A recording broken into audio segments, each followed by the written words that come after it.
팀워크 정신없는 MZ세대 선수들은 걸러내겠다는 말을 하는 토트넘 포스텍 감독이 시즌 후반기 참패를 좌시하지 않겠다고 선언해 화제를 모으고 있습니다. 팀에 헌신하고 공격의 주축이 되는 소니를 방해하는 3인방 선수를 색출하는 일을 마쳤다는 소식도 들려오는데요.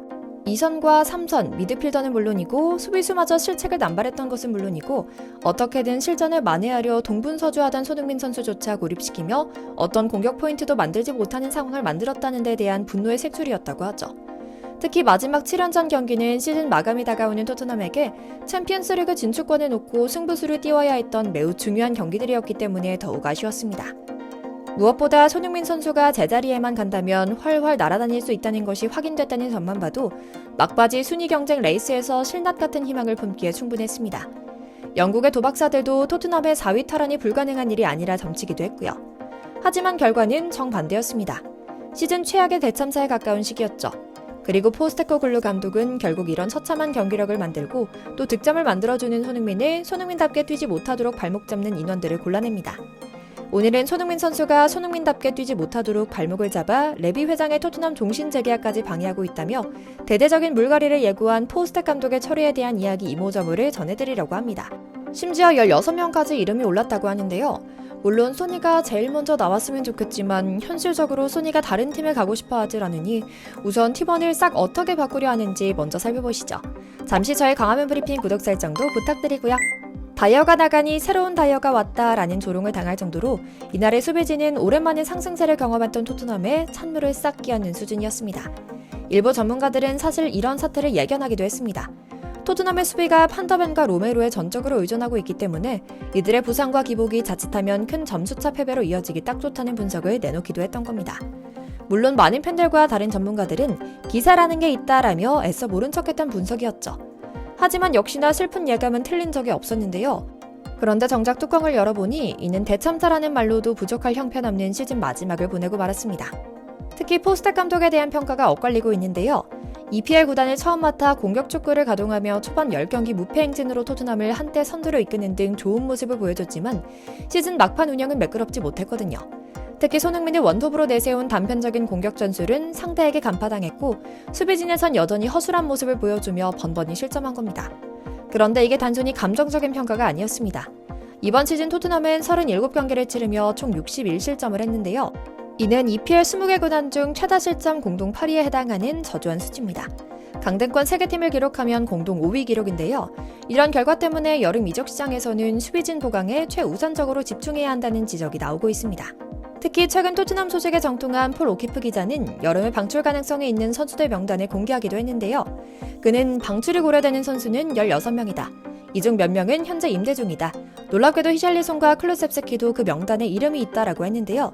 또 다른 정통파 기자 골드 기자 역시 SNS를 통해 최근 돌고 있는 이야기들은 신빙성이 있다. 오히려 주목할 만한 점은 포스테코글루 감독이 손흥민을 중심으로 새로운 토트넘을 구상할 것이라고 말했다는 점이다라며 사실을 확인해주기도 했죠.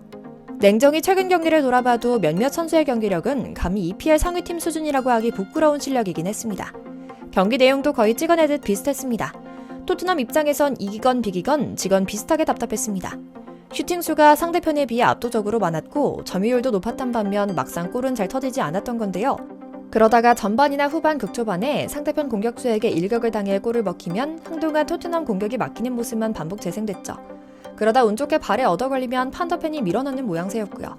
사실 토트넘 슛이 많았던 것은 토트넘 선수들의 탐욕이 하늘에 찔렀기 때문입니다. 그리고 결정력 부족의 큰 원인은 선수들의 난사였는데요.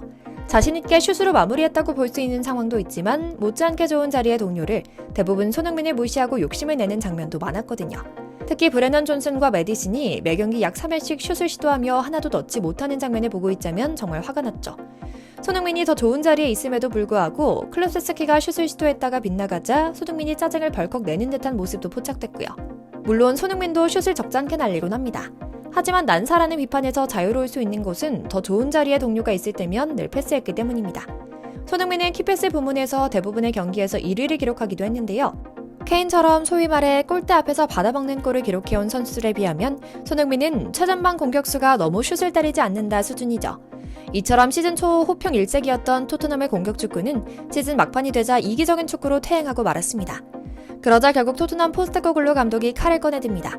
포 감독은 최근 맨시티 경기 후 기자회견에서 믿기지 않을 정도의 플레이였다. 마치 팀의 스타 플레이어를 견제하려는 무리가 있고 그를 고립시킨 것 역시 의도적인 사보타주일 가능성을 열고 분석해볼 것이다 라는 폭탄 발언을 던졌던 겁니다.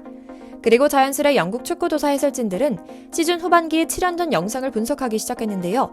놀랍게도 포스테코글루 감독이 지목한 범인은 가히 그의 말대로 복수에 그것도 공격 3인방이 맞았습니다. 그리고 이들의 움직임은 정말로 상식 밖의 의도적인 행동이었는데요. 먼저 메디슨입니다. 늘상 손흥민의 활약 그 자체에 질투심을 내비쳐왔던 단골 탐욕각이기도 한데요.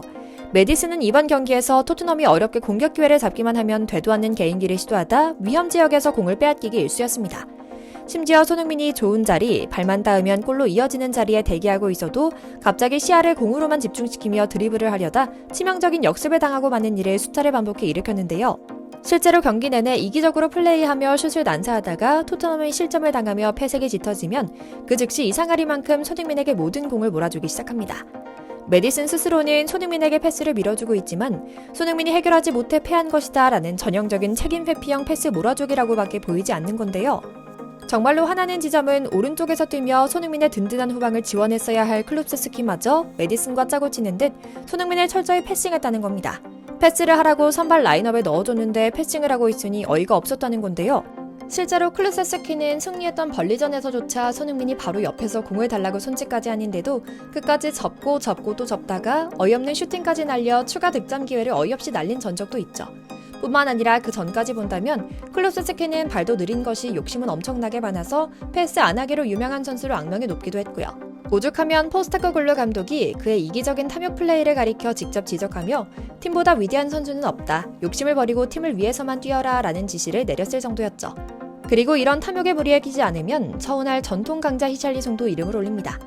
부상으로 침대에 누워있던 시간을 제하고 보더라도 히샬리송은 손흥민이 멱살 잡고 만들어준 크로스를 그저 세게만 차는 식으로 달려오며 노마크 오른발 슈팅을 날리곤 했는데요.